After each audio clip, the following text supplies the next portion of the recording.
अवतार मेहर बाबा की जय। प्रेम अवतार मेहर बाबा की जय। मौन अवतार मेहर बाबा की जय। బాబా ఆరంగంలో ఉన్నటువంటి బాబా శిష్యులింటికి వెళ్ళగా వారు బాబాకి బజ్జీలు పెట్టారు. అప్పుడు బాబా అన్నారు, ఇవి చాలా రుచిగా ఉన్నాయి, తింటుంటే ఆనందంగా ఉంది, కానీ ఈ సంస్కారాలు అనేటువంటి పిండితో భక్తి అనే నూనెలో ప్రేమ అనే మంటపై చేసిన బజ్జీలు తింటే నిజమైనటువంటి ఆనందం కలుగుతుంది అని చెప్పనన్నారు. ఇక జూన్ 10వ తేదీన కాకా ఇంట్లో ఆధ్యాత్మిక విషయాల గురించి బాబా గంటల తరబడి వివరిస్తూ ఉంటే మండలి వారందరూ కూడా మంత్రముగ్ధులై ఆసక్తితో వింటున్నారు. ఆ విన్నవన్నీ కూడా అజోబా ఒక డైరీలో, చాంజీ ఒక డైరీలో విషయాలన్నీ కూడా రాసుకుంటున్నారు. బాబా అప్పుడు మతము యొక్క ఉద్దేశ్యం గురించి ముఖ్యంగా చర్చ జరిగింది. అప్పుడు బాబా ఇలా చెప్పారు, మతము యొక్క అసలు అర్థం భగవంతుని తెలుసుకోవడం, భగవంతుని దర్శించటం, భగవంతునితో ఐక్యమవడం. ఇక తక్కినదంతా కూడా కర్మకాండలతో కొట్టుమిట్టాడేటువంటి వ్యాయామం మాత్రమే అని చెప్పి బాబా అక్కడ ఉన్నటువంటి ప్రతి ఒక్కరిని కూడా ఏదో పాట పాడమని చెప్పారు. అయితే కాకా సహాయన వైపు చూపిస్తూ అతన్ని మొదట పాడమని సూచించారు. అతడు ఆశ్చర్యపడటమే కాక అధైర్యపడ్డాడు. ఆయన తడబడుతూ నత్తిగా ఏదో పాట పాడాడు. అదంతా విని అందరు కూడా చాలా ఆనందించారు, వినోదంగా చూశారు. ఇక జూన్ 9వ తేదీ బాబా మండలికి ఇలా సూచించారు, నా భక్తుల సంఖ్య అధికమే కానీ శిష్యుల సంఖ్య చాలా తక్కువ. భక్తుడు తన భక్తి వల్ల పొందే ఆనందాన్నే కోరుకుంటాడు, కానీ గురువు ఆజ్ఞలను విధేయతతో నెరవేర్చడమే శిష్యుని యొక్క ఏకైక కర్తవ్యం. భక్తుడికి శిష్యునికి ఉన్నటువంటి తేడాని అక్కడ చెప్పారనమాట. ఇది చాలా కష్టతరమైనటువంటి విషయం. భక్తులు వారి గురువుని ఎన్నుకొని ఆయనకి సమర్పణ చేసుకుంటారు. అయితే గురువే స్వయంగా శిష్యుల్ని ఎన్నుకుంటారు. అందుకని ఎంతోమంది భక్తులు కాగలుగుతారు, కానీ చాలా కొద్ది మంది మాత్రమే శిష్యులు అవుతారు. గురువు ఎన్నుకున్నటువంటి వారే శిష్యులు అవుతారు, కాగలరు అని చెప్తున్నారు. ఇక అహ్మద్ నగర్కి అక్కడ ఒక సర్కస్ వచ్చింది. దానిలో పేరుగాంచినటువంటి మల్లయోధుడు రామ్మూర్తి అనేటువంటి ఆయన 10వ తేదీన బాబా దర్శనానికి మెహరాబాద్ వచ్చాడు. ఆ తర్వాత మండలి వారు వెళ్ళి సర్కస్ని చూసిరండి అని చెప్పని బాబా అనుమతించారు. కానీ వారికి ఆది సీనియర్ ఏం చేశారంటే బస్సును ఏర్పాటు చేయలేకపోయారు. దాంతో సర్కస్కి ఎవరు కూడా వెళ్ళలేకపోయారు. అది చాలా మంచిదిగా జరిగింది అని బాబా చెప్తూ బాబా ఆ తర్వాత ఇలా అన్నారు, యావత్తు ప్రపంచం ఉనికే ఒక సర్కస్లా ఉంది. ఎవరైనా దాని వాస్తవ స్వరూపాన్ని చూడదలుచుకుంటే బయటికి కనిపించే ఈ సర్కస్ చూడలేకపోయినందుకు ఏమాత్రం బాధపడవద్దు. ఈ జగత్తే వారికి సర్కస్లా గోచరం అవుతుంది అని చెప్పనన్నారు. ఇంకా అన్నారు, కానీ వినోదాన్ని అందివ్వనున్నటువంటి ఆ సాయం సమయాన్ని మండలి వారందరినీ పూర్తిగా చేజార్చుకోని అవసరం లేదు అని చెప్పిన వాళ్ళందరినీ రాత్రి 8:30కి పిలిచి వారికి కనీస పరిజ్ఞానం ఉన్నటువంటి ఏ భాషలోనైనా ఒక్కొక్కరిని ప్రసంగం చేయండి. ఈ రకంగా మనం ఈ వినోద కాలక్షేపం ఇలా చేసుకుందాం, సర్కస్ చూడలేకపోయినందుకని చెప్పిన బాబా చెప్పారు. ఇక ఒక్కొక్కరు ఎలాగైతే ఇతరులకు అసౌకర్యము, ఇబ్బంది కలిగే విధంగా మెలితిప్పి అటు తిప్పి ఇటు తిప్పి అస్పష్టమైనటువంటి వాక్యాలతో మాట్లాడడానికని వారు చేసినటువంటి సాహసోపేతమైనటువంటి ప్రయత్నం అందరికీ కూడా నవ్వు తెప్పించింది. బాబా ఆ తర్వాత కొండపైకి వెళ్ళారు. బాబా 2 రోజుల తర్వాత మళ్ళీ మండలందరినీ సమావేశపరిచి ఇలా వివరించారు, భౌతిక సూక్ష్మ మానసిక ప్రపంచాల సుఖదుఖాలు రెండూ కలిపి అనంతానంద సాగరంలోని ఒక బిందువు యొక్క ఛాయతో మాత్రమే సమానమని మీరు తెలుసుకోవాలి అని చెప్పానంటూ, ఆహా ఏమి బ్రహ్మానందము, ఏమి ఆ భగవంతుని సౌందర్యము, అది వన్నె తరిగినటువంటి ఓ పెన్నిధి అని అన్నారు. గత కొద్ది మాసాలుగా తర్వాత నా 7 నెలల 13 రోజులు గడిచిపోయాయి అని బాబాజాన్ చెప్తుందటండి. దానిలో ఎంత గూఢార్థం ఉందో కదా. ఒక శిశువు జనించటానికి 9 మాసాలు గడవాలి. అలాగే ఆమె తలపెట్టిన ఏదో ఒక బృహత్తర కార్యం జరగడానికి ఇంకా 1 నెల 17 రోజులు మిగిలి ఉన్నాయని ఆవిడ యొక్క ఉద్దేశ్యం అని చెప్పిన బాబా అంటూ, తర్వాత నావల్ తలాటి అనే శిష్యుడు అప్పటి కాలంలో బాబాజాన్ దర్శనం చేసుకున్న సందర్భాన్ని పురస్కరించుకొని బాబా ఇలా చెప్పారు. నావల్ తలాటి బాబాజాన్ వద్దకు వెళ్ళి తాను మెహర్ బాబా నుండి వచ్చాను అని చెప్పాడు. బాబా నా దుకాణం నడిపేవాడు అని బాబాజాన్ అతనికి చెప్పింది. ప్రపంచంలో నేడు పనిచేసే ఆధ్యాత్మిక శక్తికి ఆమెయే మూలమని దాని అర్థం. దానికి నేను ఏకైక ఏజెంటుని. నా గిడ్డంగిలో చెప్పలేనన్ని నిధులు నిండి ఉన్నాయి. బాబాజాన్ ఈ క్రింది పంక్తుల్ని ఆసువుగా చెప్పిందటండి. అప్పుడు నా వ్యాపార స్థలము ఏ భవనంలో కానీ భువనంలో కానీ లేదు. నా ప్రపంచంలో ఉన్నది యజ్దాన్ లేదా మేర్వాన్ మాత్రమే అని. బాబాను ఇక మండలి వారిని, ఆశ్రమం బాలుని అందరూ కూడా తేనీటి విందుకు రావాల్సిందిగా డాక్టర్ కర్కాల్ జూన్ 12న ఆహ్వానించారు. కానీ తేనీరు సిద్ధం కాకముందే అందరితో పాటు బాబా ఆకస్మికంగా డాక్టర్ కర్కాల్ ఇంటికి వచ్చేశారు. ఇక వేచి ఉండటానికి బాబాకి ఇష్టపడక ఏం చేశారంటే అక్కడ సిద్ధంగా ఉన్నటువంటి తినుబండారాలన్నీ తీసుకొని అందరికీ త్వరగా పంచిపెట్టారు. ఈలోగా టీ సిద్ధం చేయబడింది. అందరికీ బాబాయ్ స్వయంగా టీని అందించారు. చూడు అన్నీ ఎలా అయిపోయాయో అని చెప్పని కరకాలతో బాబా చమత్కరించారు. ఎంతంత స్పీడ్గా అన్నీ అవగొట్టానో చూడు అని. బాబా మీ చేతిలో తాళం చెవి ఉన్నది అని డాక్టర్ కరకాల్ అన్నాడు. దానికి బాబా ఇలా వివరించారు. ప్రపంచానికంతటికీ ఒకే ఒక తాళం చెవి ఉంటుంది, కానీ అది 5 సద్గురువుల చేతుల్లో ఉంది. ఉదాహరణకి ఒకే తాళం చెవి గల పెట్టె మరే ఇతర తాళం చెవితోనూ తెరవలేనిది ఒకటి ఉందనుకోండి. ఏ తాళం చెవికి తీయటానికి వీల్లేనటువంటి తాళం.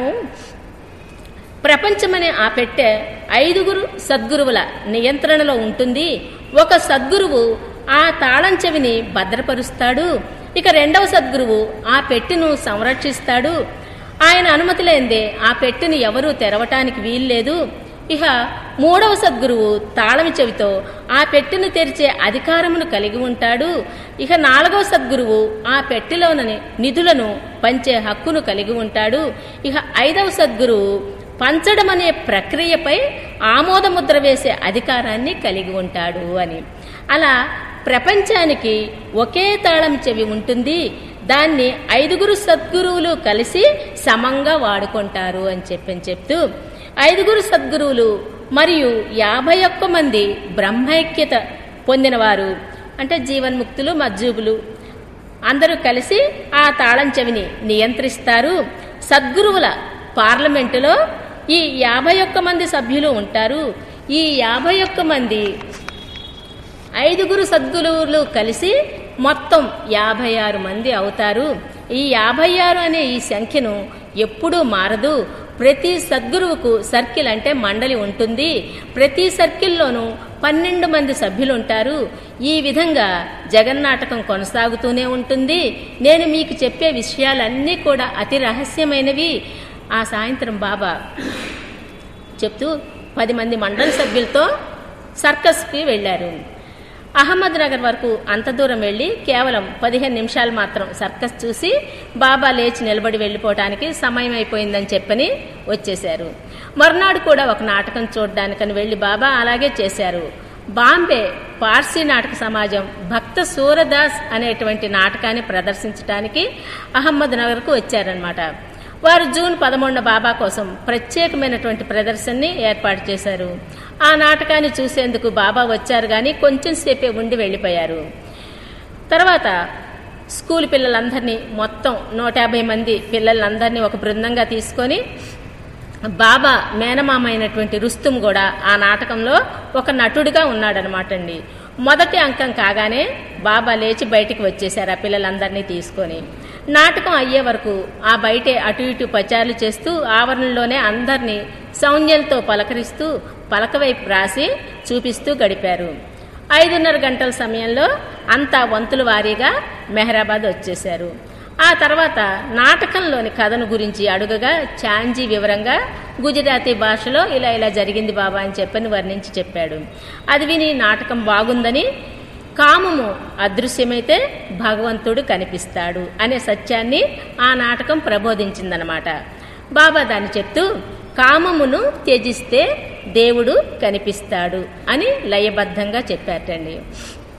ఆ నాటకంలో ఎవరో మండలి వారికి పాను బీడాలు ఇస్తే వారు వాటిని తీసుకొని తిన్నారనమాట. ఆ విషయం తెలిసి బాబా అసంతృప్తి చెంది వారిని మందలించారు. మీరు నాతో ఉన్నన్ని రోజులు బయట ఎవ్వరు ఏమి తినడానికి వచ్చినా తినకూడదని చెప్పాను కదా, అలా తినేవారు ఆ పదార్థాలు ఇచ్చిన వారి నుండి అనేకమైనటువంటి సంస్కారాల్ని పోగు చేసుకుంటారు. వారి యొక్క స్వీయ సంస్కారములకు తోడుగా ఇవి కూడా వచ్చి చేరుతాయి అని చెప్తున్నారు. మనకున్న సంస్కారాలు కాక ఎవరి దగ్గర తీసుకుంటే వాళ్ళ సంస్కారాలు కూడా ఎక్స్ట్రా వచ్చి చేరుతాయి అని. ఇక 1926 జూన్ 16వ తేదీన జొరాస్టర్ యొక్క వర్ధంతిని జరుపుకున్నారు. ఆ సందర్భంలో బాబా మళ్ళీ ఇలా చెప్తున్నారు, నేను ఫిబ్రవరి నెలాఖరు అంటే 1927 ఫిబ్రవరి నెలాఖరు వరకు ఉపవాసం చేస్తాను. నా మండలి సభ్యులనందరినీ కూడా దానికి సమాయత్తం చేస్తాను. నేను వ్యతిరేక శ్వాసక్రియ చేయాల్సి ఉంది. మండలి సభ్యుల ప్రారంభ సంస్కారముల శేషం లేకుండా చేయడానికి నేను వ్యతిరేక శ్వాసక్రియ చేయడం అవసరమవుతుంది అని చెప్తున్నారు మండలి సభ్యుల యొక్క సంస్కారాల గురించి. తర్వాత మర్నాడు ఒక సాధువు బాబా వద్దకు వచ్చి భగవంతుడిని చూడాలనుంది బాబా అని చెప్పిన ఆయన యొక్క కోరికను వెలిబుచ్చాడు. అప్పుడు బాబా 1 సంవత్సరం వరకు రోజుకు 1 పూట మాత్రమే భోజనం చేస్తూ మౌనంగా ఉండమని అతనితో చెప్పారు. దానికి అతడు అంగీకరించాడు. కానీ మొదటి రోజే అలా ఉపవాసం చేయడం గురించి ఫిర్యాదు చేయటం మొదలుపెట్టాడనమాట. బాబా అతనిపై కోపగించి ఇలా అన్నారు, అడగగానే దొరకటానికి భగవంతుడు చౌకబారు ఫండో ఫలమో కాదు. ఆయన్ను పొందడానికి మానవాతీతమైనటువంటి సహనం, ఎంతటి బాధనైనా భరించటం అవసరం. సాధువుకు అలా చెప్పేసరికి అతను అక్కడి నుంచి ఇంకా వెళ్ళిపోయాడనమాట.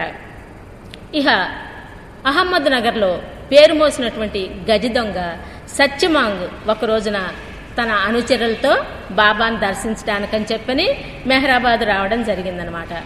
పోలీసులకు చిక్కకుండా తానెన్నుకున్న చోర వృత్తిని లాభదాయకంగా కొనసాగించేందుకు గురువరేణ్యుడైనటువంటి బాబా ఆశీస్సులు పొందాలని వచ్చాడు. ఆ సమయంలో బాబా 50 మంది మండలి వారితో సమావేశమై మెహరాబాద్లో మకాన్లో ఏదో చర్చిస్తూ ఉన్నారు. ఆ బృందం అక్కడికి చేరిన విషయాన్ని బాబాకి తెలియజేశారు. బాబా ఇలాగా గజ దొంగ బృందం అంతా వచ్చేశారు అని. ఆ వచ్చినటువంటి ఆగంతుకులు ఎవరు అన్నది మండలి వారికి తెలియదు.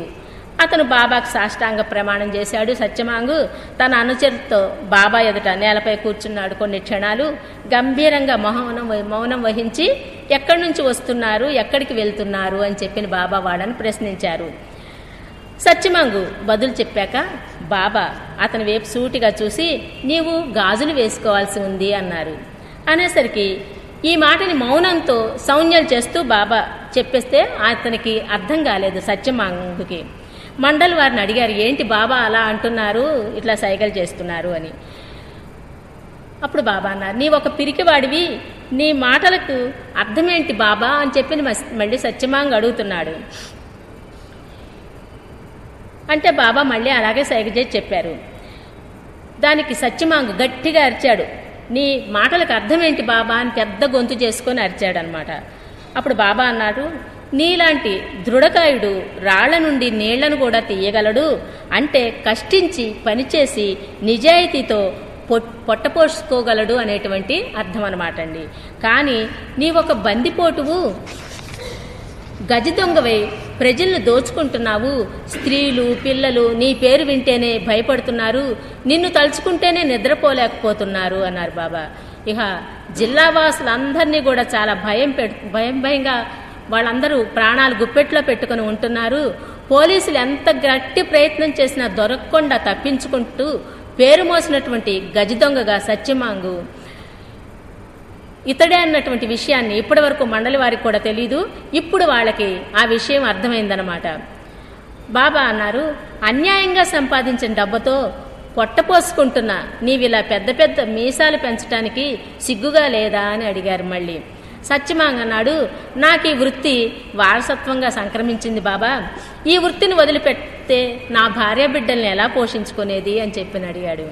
బాబా అన్నారు, దొంగతనం లేక వేరే వృత్తి ఏమీ లేదని జీవించటానికి మిగిలిన జనమంతా ఏమి చేసి బ్రతుకుతున్నారు? ప్రపంచంలో అందరూ కూడా దొంగిలించిన డబ్బుతోనే జీవితం గడుపుతున్నారనా నీ భావన అన్నారు బాబా. తర్వాత పోలీసులు కూడా సత్యమాంగ్ ముఠా అంటే భయపడతారు. అలాంటి ప్రమాదకరమైనటువంటి ఇట్టి నేరస్తునితో బాబా ఎంత చమత్కారంగా మాట్లాడటం మండలి వారు ఊహించలేకపోయారు. కానీ సత్యమాంగ్ మాత్రం ఒక మేకపిల్లలాగా మారి బాబాను మహారాజ్ మహారాజ్ అని సంబోధిస్తూ ఎంతో నమ్రతతో ఇలా మాట్లాడసాగాడు. మహారాజ్, నేనేమి చేయాలో దారి చూపించండి. కుటుంబ పోషణకు వేరే మార్గం దొరికితే నేను ఈ దొంగతనాన్ని మానుకోవటానికి సిద్ధంగా ఉన్నాను అంటాడు. బాబా అంటారు, వెంటనే జరుగుతుంది, కానీ నరనరాన జీర్ణించుకున్న నీ నేర ప్రవృత్తిని మానుకోగలవా అని అడిగారు. సత్యమాంగ్ అన్నాడు, మహారాజ్, నా కుటుంబ పోషణకు మార్గం దొరికితే నేను దొంగతనం మానేస్తానని మీ ఎదుట ప్రమాణం చేస్తున్నాను అన్నాడు. ఎవరి ముందు ప్రమాణం చేస్తున్నావో, ఎవరికి నీవు వాగ్దానం చేస్తున్నావో నీకు తెలుసా? భగవంతునికిచ్చిన వాగ్దానానికి భంగం కలిగితే నీ జీవితం నాశనమైపోతుంది. భగవంతునికి అన్నీ తెలుసును, అర్థమైందా అని చెప్పిన మళ్ళీ బాబా గజ దొంగని అడిగారు. సత్యమాంగ్ అన్నాడు, అర్థమైంది మహారాజ్, నేను ఇంక ముందెప్పుడు గతంలో మాదిరి ప్రవర్తించను, నేనిచ్చిన మాట తప్పను అన్నాడు. ఇక సత్యమాంగ్ అలా చెప్పగానే చేయి చాచి, బాబా అయితే ప్రమాణం చెయ్యి అని సైగ చేశారు. తక్షణం సత్యమాంగ్ ముందుకొచ్చి బాబా చేతిలో చెయ్యి వేసి ప్రమాణం చేశాడు. నీ ప్రమాణాన్ని గనక నీవు నిలబెట్టుకోలేకపోతే పక్షవాతానికి గురవుతావు, గుర్తుంచుకో, జాగ్రత్త అని చెప్పిన బాబా హెచ్చరించారు. తర్వాత బాబా అతని కుటుంబ పోషణకు కావలసిన ఏర్పాటు చేశారు. మెహరాబాద్కి వారానికి ఒకసారి రావాలని అతన్ని ఆదేశించారు. ఇంకా సత్యమాంగు దోపిడీలు మానేశాడు. అహ్మద్నగర్ జిల్లా వాసులందరికీ కూడా ఊరట కలిగింది. దోపిడీల భయం వీడింది. అద్భుతమైన ఈ ఘటన జిల్లా వాసుల్లో మనస్సుల్లో హత్తుకుపోయింది. పోలీసులు కళ్ళుగప్పి ఎన్నో ఏళ్ల నుండి ప్రజలను భయభ్రాంతులను చేస్తున్న సత్యమాంగు బాబా ఎదుట లొంగిపోవడం, ఈ విషయంలో బాబా కలుగు చేసుకోవడం అందరినీ కూడా ఆశ్చర్యచకితులను చేసింది. ఇక సత్యమాంగు లాంటి గజ దొంగ ఎన్నో సంవత్సరాలుగా పోలీసులచే గురిడి కొట్టించిన వాడు ఆధ్యాత్మిక సద్గురువు చెంత లొంగిపోవడం ఎవ్వరూ కూడా వినని విషయం. ఇలాంటి వాడు ఎలా లొంగిపోయాడో బాబా దగ్గర పోలీసులు లాంటి వాళ్ళని గురిడి కొట్టించాడని అందరూ కూడా ఆశ్చర్యపోయారు. తర్వాత సత్యమాంగు తన వాగ్దానానికి కట్టుబడి కొంతకాలం నమ్మకంగానే నడుచుకున్నట్టండి. కానీ దొంగతనానికి బాగా అలవాటు పడ్డ అతనికి దొంగతనం చేయాలి అన్నటువంటి కోరిక చేతులకి దురద పుట్టించిందటండి. దోపిడీ కొరకు ఒకనాటి రాత్రి ఒక ఇంట్లోకి ప్రవేశించి దొంగతనానికి మొత్తానికి పాల్పడ్డాడు. అక్కడున్న కొన్ని విలువైన వస్తువులపై చెయ్యి వేయబోయాటండి. చెయ్యి వేయబోతుండగా అతని ఎదుట బాబా నిలబడ్డట్టుగా కనపడ్డారు. నిజంగానే బాబా. భయంతో సత్యమాంగ్ శరీరం వణికిపోయింది. గతంలో బాబా అతనితో చెప్పిన మాటలు గుర్తుకొచ్చాయి. దేవుడు నిత్య నివాసి, ప్రతి విషయానికి ప్రత్యక్ష సాక్షి, అతనికి ఎరుకలేనిది ఏదీ లేదు అని బాబా అన్నటువంటి మాటలు గబుక్కుని గుర్తు వచ్చాయి. కళ్లల్లో చీకట్లు కమ్మాయి. అక్కడి నుంచి ఏమీ కనిపించడం లేదు. నిస్సత్తువుతో సత్యమాంగు కళ్ళు మూసుకున్నాడు. కొంతసేపటికి తేరుకొని కళ్ళు తెరవగా బాబా అదృశ్యమైపోయారు. దొంగిలించిన ఆభరణాలు అక్కడే వదిలేసి హుటాహుటిన పరిగెత్తుకుంటూ మెహరాబాద్కు వచ్చాడు. బాబాను చూడగానే గద్గద్ద స్వరంతో, పొంగి వచ్చే కన్నీళ్లతో బాబాకి ప్రణమిల్లి, బాబా ఈసారికి నన్ను క్షమించు, నేను నీ మాట తప్పాను అన్నాడు. ఏమి జరిగింది, నీవేమంటున్నావు అని ఏమీ తెలియనట్లు బాబా సత్యమాంగుని ప్రశ్నించారు. దేవా, నీకన్నీ తెలుసు, నన్ను క్షమించు అని సత్యమాంగు బిగ్గరగా ఏడవటం మొదలుపెట్టాడు. బాబా పాదాల మీద పడి ఏడుస్తూ సత్యమాంగులోని నిజాయితీతో కూడినటువంటి పశ్చాత్తాపం చూసి బాబా అతన్ని క్షమించారు. మరెప్పుడూ అలా చెయ్యకు, పరమాత్మకు అన్నీ తెలుసు, ఆయన అన్నిటినీ గమనిస్తూ ఉంటారు అన్నారు బాబా. తర్వాత సత్యమాంగ్ క్రమం తప్పకుండా ప్రతి ప్రతి గురువారం మెహరాబాద్లో జరిగే సత్సంగకు వెళ్తూ ఉండేవాడు. మరెన్నడూ కూడా దొంగతనానికి పాల్పడలేదు. పోలీసులు ఇతర నేరస్తుల్ని ఎవరన్నా పట్టుకోవటానికి కూడా అతని సహాయం తీసుకునేవారు. బాబా దివ్యత్వం పట్ల కలిగిన విశ్వాసంతో అతడు పూర్తిగా మారిపోయాడు. బాబా ఆదేశిస్తే అతని జీవితాన్ని త్యాగం చేసేందుకు సిద్ధమై ఉన్నాడు సత్యమాంగు. ఒకసారి అతడు బాబా సేవ చేసే అవకాశాన్ని ప్రసాదించమని చెప్పని బాబాను వేడుకున్నాడు. సరియైన సమయం ఆసన్నమైనప్పుడు నేను తప్పక అవకాశాన్ని కలగజేస్తానని చెప్పిన బాబా బదులు చెప్పారు. ఇక బాబా 1937 సంవత్సరంలో నాసిక్ వెళ్ళినప్పుడు మెహరాబాదులో ఉండిపోయినటువంటి మండల్ వారికి సత్యమాంగు తోడ్పడ్డాడు. తర్వాత బాబా 43వ జన్మదిన వేడుకల్లో కూడా నాసిక్లో జరిగినప్పుడు 1937 సంవత్సరంలో అతడు అక్కడ రక్షణ బాధ్యతను వహించి చక్కగా నెరవేర్చాడు. ఇక బోమాన్ బి ఇరానీ బెయిలీ సోదరి తెహ్మీనాను వివాహం చేసుకున్నట్టండి ఆయన. అతడు మెహరాబాద్కు వచ్చి బాబా శిష్యుడైనాడు. అతడు తన కుటుంబంతో 1925 సంవత్సరం నుండి మెహరాబాద్లో ఉండసాగాడు. ఒకసారి బోమాన్జీ కుటుంబ సభ్యులు మెహరాబాద్లో ఒంటరిగా ఉండాల్సి వచ్చిందటండి వాళ్ళ కుటుంబం. అప్పుడు వాళ్ళకి సత్యమాంగు స్నేహం ఏర్పడటం వల్ల ఆ కుటుంబానికి ఎంతో తోడుగా ఉన్నట్టండి. కొన్నేళ్ల వరకు సత్యమాంగు మెహరాబాద్లో కాపలా పని కూడా నిర్వహిస్తూ ఉండేవాడు. ఆ రకంగా సత్యమాంగు బాబా ఎడల ఎంతో నమ్మకంగా ఉంటూ ఈ క్రింది సంఘటన ఇంకోటి సత్యమాంగు గురించే తెలియచేస్తున్నారు. 1933 సంవత్సరం డిసెంబర్ మాసంలో మెహరాబాద్ కొండపైన ఉన్న బాబా భావి సమాధిపైన ఉన్నటువంటి కేబిన్ రేకుల్ని ఎవరో దొంగిలించారటండి. బాబా సత్యమాంగుని పిలిచి ఆ విషయం అడిగారు. సత్యమాంగ్ తాను ఆ పని చేయలేదని చెప్పాడు. అయితే అతని బృందంలోని అనుచరులు ఎవరన్నా ఆ రేకులు ఏమన్నా దొంగిలించారేమో నువ్వు కనుక్కొని చెప్పు అని చెప్పారు. మిగతా అందరినీ కూడా అనుచరులని బాబా దగ్గరికి తీసుకుని వచ్చాడు. సత్యమాంగు తన పాత అనుచరులందరినీ సమావేశపరిచి వారిని దొంగతనం గురించి అడిగాడు. ఎవ్వరూ చేసినట్లుగా ఒప్పుకోలేదు. దానికి సత్యమాంగ్ ఇలా చెప్పాడు. మెహర్ బాబా చెప్పారు గనక ఆ దొంగతనం చేసింది మన బృందంలో వారే అయి ఉండాలి, ఎందుకంటే ఆయన మాట ఎన్నటికీ కూడా సత్యమే అన్నారు. తర్వాత ఆ మాటలు వినగానే వారిలో ఫకీరా అనేవాడు, అలాగైతే ఆ దొంగవు నీవేనేమో, నువ్వే వాటిని దొంగిలించుంటావు ఆ రేకుల్ని అని చెప్పి అన్నాడు గట్టిగా అరుస్తూ. గతంలో వారికి నాయకుడిగా ఉన్న తనపై ఫకీరా చేసినటువంటి అభియోగం గమనించి సత్యమాంగు నిబ్బరంగా ఇలా అన్నాడు. అలాగైతే మనం ఇద్దరం కూడా మెహర్ బాబా వద్దకు వెళదాము, తర్వాత ధుని వద్దకు వెళ్ళి ధునిలోని విభూతిని నోటిలో వేసుకుని దొంగతనం చేసిన వాడు 8 రోజుల్లో చనిపోవుగాక అని ప్రమాణం చేద్దాము అని చెప్పని ఫకీర్ని సత్యమాంగ్ అడిగాడు. ఫకీరా అందుకు అంగీకరించాడు. సరే అని చెప్పని ఇద్దరు కలిసి వెళ్ళారు. అలాగే ఆ ధుని దగ్గర ఇలా ఆ విభూతి నోట్లో వేసుకుని వారం రోజుల్లో మరణిస్తాము అని చెప్పి అనుకున్న ప్రకారం వారం రోజులు జరిగింది. నిజంగానే ఆ ఫకీరు చనిపోవటం జరిగింది. దీని ప్రభావం సత్యమాంగు ఇతర అనుచరులపై కూడా బాగా పనిచేసింది. వాళ్ళు దీంతో ఆ దొంగతనాలన్నీ పూర్తిగా మానేసి ప్రజల్లో కలిసిపోయి ఊరట చెందారు. రోజుకు ఒక పూట మధ్యాహ్నం 3 గంటలకి భోజనం చేస్తూ బాబా ఉపవాసాన్ని ప్రారంభించారు 1927 సంవత్సరం ఫిబ్రవరి నెలలో. ఆ ఉపవాసంలో మండలి వారు కూడా పాల్గొనే విధంగా వారిని వంతుల వారీగా ఉపవాసం చేయటానికని చెప్పని ఆదేశించారు. 19వ జూన్ 1926 సంవత్సరం రాత్రి 8 గంటలకు ప్రారంభించి మరునాడు 3 గంటల వరకు 19 గంటల పాటు ఉపవాసం చేయాలని, అలాగే ప్రతిరోజు ఒక్కొక్కరు చొప్పున వంతుల వారీగా సాగించాలని బాబా సూచించారు. ఈ ఉపవాస కార్యక్రమాన్ని 6 మాసాల కాలంలో అందరికీ సమంగా అవకాశం లభించింది. వంతుల వారి ఉపవాస కార్యక్రమాన్ని సిద్ధం చేసేటువంటి బాధ్యతను మోహన్ షహానే అనే అతనికి ఈ పాస్ట్ ఉపవాస మేనేజర్గా అతన్ని బాధ్యత నిర్వహించవలసిందిగా బాబా ఆదేశించారు. ఇక జూన్ 21వ తేదీన మహమ్మదీయుల పండుగ అయినటువంటి బక్రీద్ని మెహరాబాద్లో జరుపుకున్నారు. ప్రవక్త అబ్రహం తన కుమారుడు ఇసాకును భగవంతునికి బలిగా ఇవ్వచూపినటువంటి ఘటనకు జ్ఞాపకార్థంగా ఈ బక్రీద్ పండగని జరుపుకుంటారు వారు. బాబా మండలిలోనటువంటి 2 ముస్లిం సభ్యులైన కరీం మరియు బార్సోపులను నిలబడి ఆ పండుగ ప్రాధాన్యతను వివరించమని చెప్పారు. ఆ తర్వాత మేకని బలి ఇచ్చే ఆచారం గురించి బాబా ఇలా చెప్పారు. ప్రవక్త ఈ రోజున మేకను బలి ఇచ్చాడు కనుక తాము కూడా అలాగే చేయాలని వారందరూ మేకల్ని బలి ఇస్తున్నారు.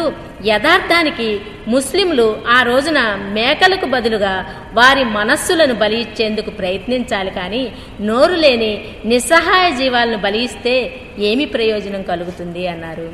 హాస్యపూర్వకమైనటువంటి వ్యంగ్యంతో బాబా ఇలా అన్నారు. ఎండలో అందరూ టోపీలు ధరించి వెళ్ళండి, తలపై ఏమీ లేకుండా ఎండలో వెళ్ళరాదని నేను నా మండలికి చెప్పాననుకోండి, కొన్ని సంవత్సరాల తర్వాత అదే ఒక మత సాంప్రదాయం కింద ఏర్పడి ఎండలో అందరూ టోపీలు ధరించి వెళ్ళటం ఆచారం అవుతుంది. ఆ రకంగానే ఎప్పుడో మేకను బలిస్తే ఇప్పుడు అదంతా కూడా ఒక ఆచారంగా పెట్టుకుని వీళ్ళు ఇలా చేస్తున్నారు అన్నదానికి బాబా ఉదాహరణగా చెప్తూ, ప్రారంభంలో అన్ని మతాల పండుగలకి ఇచ్చే సెలవుల్ని మెహ్రాబాద్లో ఖచ్చితంగా పాటించడం జరిగేది. కాలక్రమేణా మండలంలోని ప్రతి ఒక్కరూ విషయాలను స్పష్టంగా అర్థం చేసుకోవడంలో పండుగలను అంతగా పట్టించుకునేవారు కాదు.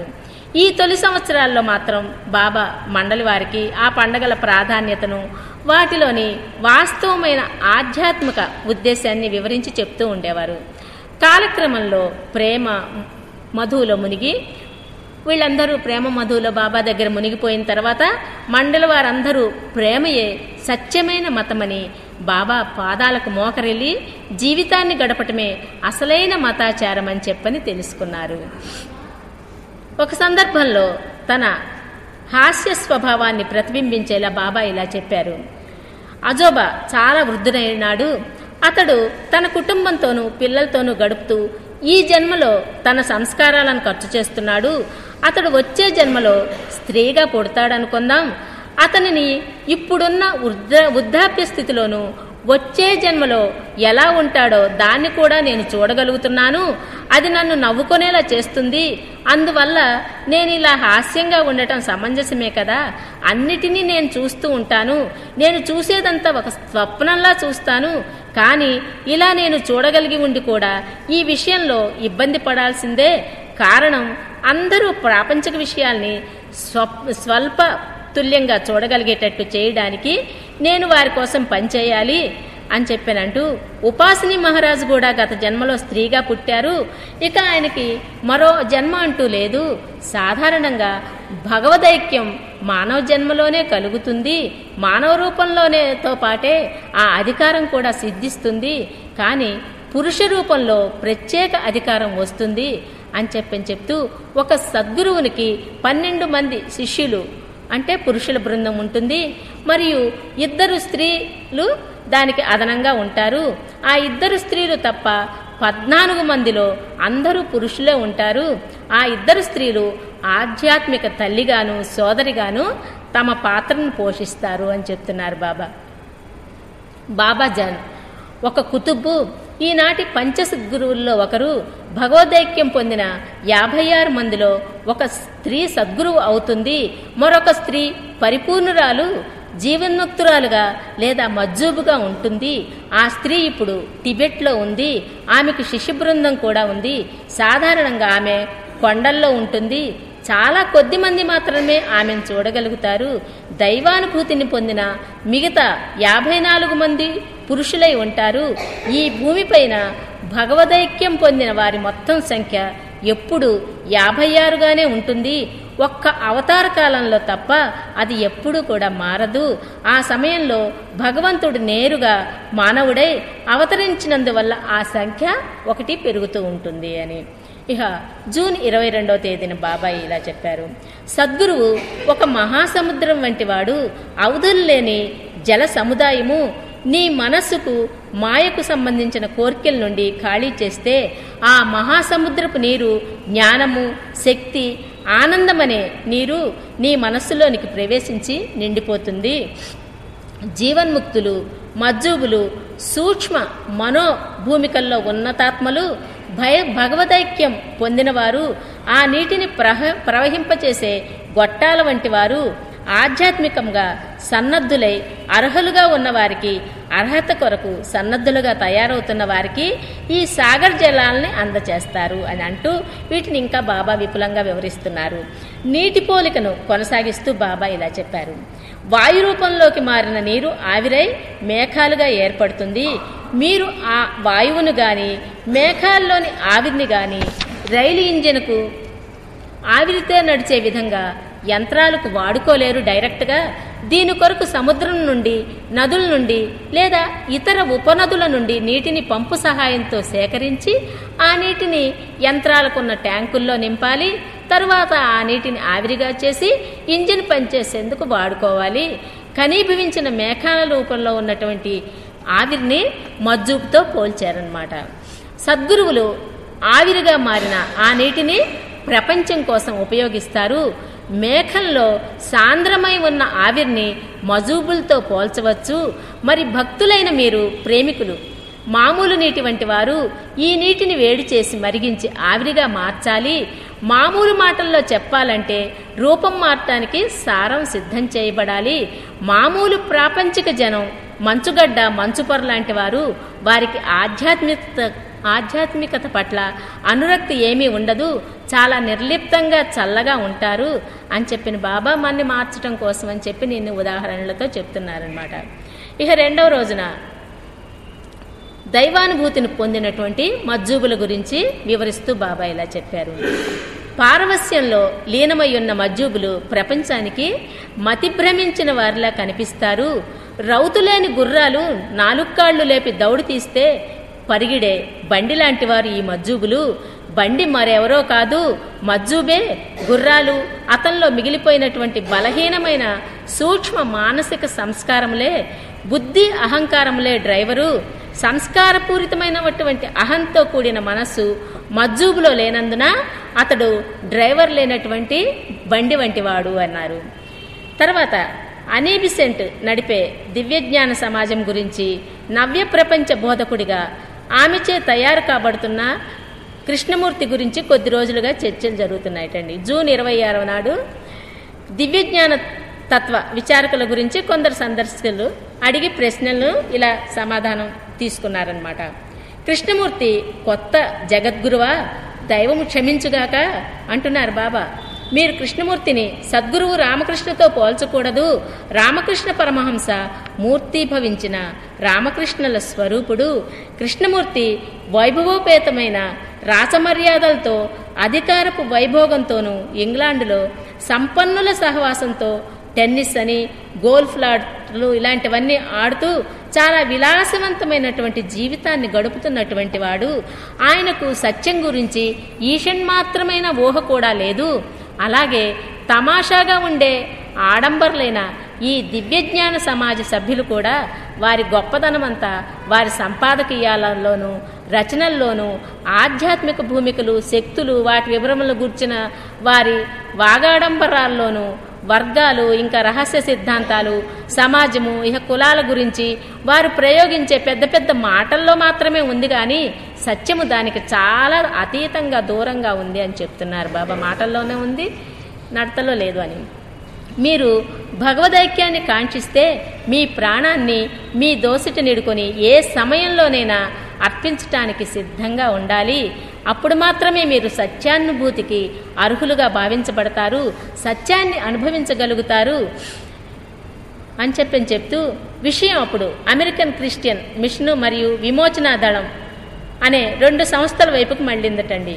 క్రైస్తవ మతం ఒక్కటే ముక్తికి ఏకైక నిశ్చిత మార్గమని ప్రకటిస్తూ ఈ సంస్థలు 2 ప్రజలకు క్రైస్తవ మతంలోనికి మార్చేందుకు సాయశక్తులా కృషి చేస్తున్నాయి. ఇదంతా ఎందుకు అని చెప్పిన బాబా అడిగారు. వారి మతాలను విడిచిపెట్టమని ప్రజలను ఎందుకు తప్పుదారి పట్టించటం? మతము సత్యమా? అలాగే మతము సత్యాన్నే చూపే మార్గం కూడా అవుతుందా అని ఆ విషయం గురించి ఇంకా వివరంగా ఇలా చెప్పారు బాబా. సత్యమునకు మతముతో ఏమీ పనిలేదు. మత సాంప్రదాయాలకు, నియమాలకు సత్యము అతీతమైనది. సత్యము ఏ ఆచ్ఛాదనము, అవరోధానులు లేనిది. మాయ యొక్క కాళ్ళు, చేతులు అనగా కామము, క్రోధము, లోభము అనే వాటిని పూర్తిగా తొలగించుకుంటేనే సత్యానుభూతిని పొందగలరు అని చెప్తూ మహమ్మదీయులు ఇస్లాం ద్వారానే సత్యానుభూతి కలుగుతుందని, సుంతి మొదలగు మత సాంప్రదాయాలను, కర్మకాండల గురించి వాదిస్తారు. ఎంతటి హాస్యాస్పదము!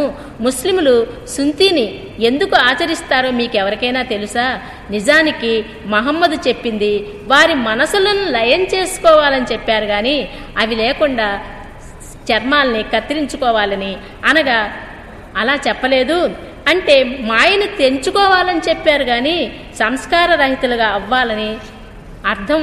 మనస్సును నిగ్రహించుకొని ప్రాపంచిక ఆలోచనల నుండి దూరంగా ఉంచుకోవాలని ప్రవక్తలోని ఆదేశాల్లోని అసలు అర్థాన్ని అవగాహన చేసుకోలేక మతాచార్యులు పిల్లలకి ఈ సుంతి చేయించడంలోనే శ్రద్ధ చూపుతున్నారు.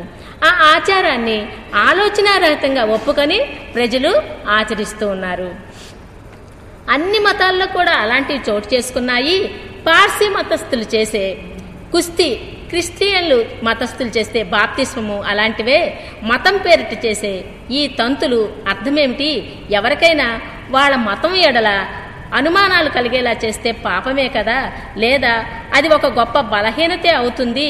మతాన్ని అనుసరించే వారి సంఖ్యను లక్షలకు లక్షలు పెరిగేలా విస్తరించటం ద్వారా ఏమి ప్రయోజనం ఉంటుంది చెప్పండి అని బాబా అంటూ, ఇది కలియుగం. మతం పేరిట ద్వేషాన్ని రగిలించి సృష్టించబడిన బీభత్సాన్ని చూడండి. హిందువులు ముసల్మాన్ల మధ్య అజ్ఞానం, క్రౌర్యం, అకారణంగా జరిగే మారణకాండలను పరిశీలించండి. అన్ని మతం కోసమే. అదే సమయంలో డాంబిక ప్రవక్తలు కూడా వెలిశారు. కపటం తాండవిస్తున్నది. ప్రజలు తమ జీవితాలకు అనువుగా ఉండే సిద్ధాంతాలనే కోరుకుంటున్నారు.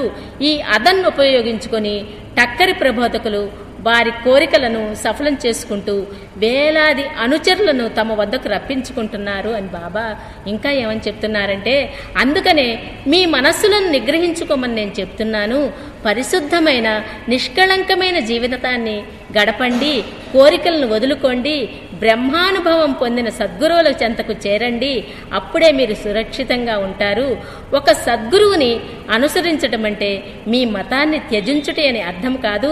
మీరు మీ మనస్సును పరిత్యజించాలి అని చెప్తూ, మీరు పచ్చగడ్డిని దగ్ధం చేయాలనుకొని నిప్పు అంటిస్తే అది కాలదు. కానీ ఒక ఎండుగడ్డి వాముకి నిప్పుగానే అంటించారంటే వెంటనే బూడిదైపోతుంది. కాలి ఎండుగడ్డి వాము పేర్కొన్న సంస్కారాలకి చిహ్నం. పచ్చగడ్డి ఎండిపోవాలంటే దాన్ని మంటను దగ్గరగా తీసుకుని వెళ్ళాలి అని చెప్తూ, అలాగే ఒకడు తన సంస్కారాలను దగ్ధం చేసుకోవాలంటే దివ్య జ్ఞానం నిరంతరం రగులుతున్న సద్గురువు సాంగత్యంలో జీవించాలి. సద్గురువు సాంగత్యంలోనూ సాన్నిధ్యంలోనూ సంస్కారాలు ఇంకా ప్రోగైనా అవి ఎండిపోతాయి. ఆఖరికి సద్గురుపు కృప అనే అగ్నిలో అవి పూర్తిగా దగ్ధమవుతాయి. మీకు సద్గురువు సాంగత్యం లభించినప్పుడు అతి త్వరగా పెరుగుతూ లోతుల్లోకి వెళుతూనే ప్రగాఢమైన అంటే రక్తవర్ణం గల కామక్రోధములనే సంస్కారాలు కూడా మిమ్మల్ని ఏమీ కలతపెట్టలేవు. వాటి గురించి చింతపడవలసిన అవసరమే లేదు అని చెప్తున్నారు. ఆ తర్వాత జూన్ 28వ తేదీన హిందూ సాంప్రదాయం ప్రకారం కర్మకాండాలు నిర్వహించే ఒక భక్తుడు బాబా దర్శనానికని వచ్చాడు. అతడు వివాహం చేసుకోదలిచాడు. దానికి గురువు గారి ప్రోత్సాహానికై వచ్చాడనమాట. కానీ బాబా అతని కోరికను అంగీకరించలేదు. అతన్ని ఆధ్యాత్మిక మార్గంలో వివాహం అన్నది మోక్షానికి అవరోధంగా నిలుస్తుందని చెప్పని బాబా చెప్పారు. అంతేకాకుండా వివాహేతర స్త్రీ సాంగత్యం అతని విషయంలో ఊహించనలవి కానంతటి నీచాతి నీచమైనదిగా బాబా చెప్పారు. అలాగే వివాహం కూడా అతనికి ఆధ్యాత్మిక మార్గంలో అవరోధంగా నిలుస్తుందని చెప్పారు. అతడు ఆశించినట్టుగా వివాహం చేసుకోవడానికి బాబా అతన్ని ప్రోత్సహించలేదు. కానీ కొందరిని మాత్రం బాబా వివాహం చేసుకోమని చెప్పని సలహా ఇస్తూ ఉండేవారు. ఆ తర్వాత తన మండలంలోని వారు తప్పనిసరిగా మోక్షం పొందుతారనే విషయాన్ని కూడా బాబా విశదీకరిస్తూ ఇలా చెప్పారు. నేను తలుచుకుంటే నా మండలంలోని వారికి వెంటనే మోక్షాన్ని ప్రసాదించగలను. కానీ అలా మోక్షాన్ని ప్రసాదించటం వల్ల వారు మళ్ళీ మానవ చైతన్య స్థితికి దిగివచ్చి ఇతరులకై పనిచేసే అవకాశం కోల్పోతారు. అయితే అది ఎవరు చేస్తారు? నీ చేతికి నీవు ముక్తి ప్రసాదించావనుకుందాం, ఆ వెంటనే అది మామూలుగా పనిచేయడం మానేస్తుంది. ఇక దాని పని ఎవరు చేస్తారు? అందుకనే సద్గురువులు వారి సర్కిల్ సభ్యుల్ని క్రమక్రమంగా సన్నద్ధులుగా తయారు చేసి వారికి తెలియకుండానే వారిని మోక్ష ద్వారం వైపు నడిపిస్తారు. మనమే చెయ్యిందనుకోండి, దీనికి రెస్ట్ ఇద్దామని ఆప్ చేసామనుకోండి, మరి చేసే కార్యక్రమాలు ఏవి చేస్తాయి? చేయలేవు కదా.